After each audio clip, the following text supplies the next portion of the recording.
নির্বাচন কমিশনার আসছে, আসলে কি আসলে আসলে কিচ্ছু করেনি।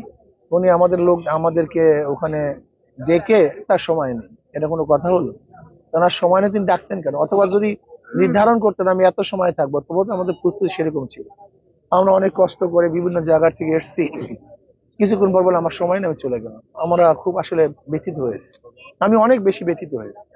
আমরা তাদের কাছে কিছু কথা বলবো, নির্বাচন কিভাবে হবে, কিভাবে উপহার দিবে, এই বিষয়গুলি তার কাছে মন খোলা বলবো, সে আমাদেরকে আশ্বস্ত করবে, এই মন ভরা আশা নিয়ে সে নিয়ে গিয়েছিলাম। কিন্তু সে কিছুক্ষণ পর বলে আমার সময় নেই, চলে গেল। অনেক ব্যথিত হয়েছে। জামাত তো বরিশাল প্রশাসন আপনাদের সম্মান জানিয়ে সরে গেছে, তারা আপনাদের পাশে আছে কিনা এবং নির্বাচন প্রচারণায় তারা তো বলছে, তারা তো আমরা স্পষ্ট, দেখলাম না এখন পর্যন্ত তারা তো ঘোষণা দিয়েছে, আমরা থাকবো নির্বাচন করবো। তারা তো ঘোষণা দিয়েছে। পাশে পেয়েছেন কিনা এখন পর্যন্ত? আমি আলাপ করতেছি, তারা ঘোষণা দিয়েছে, দেখি হয়তো বা তারা সময় কিল করতেছে, হয়তো বা তাদের কোনো ইয়ে আছে, নামবে আশা করি। এর আগেও নির্বাচন করেছেন, দ্বিতীয় পজিশনে ছিলেন।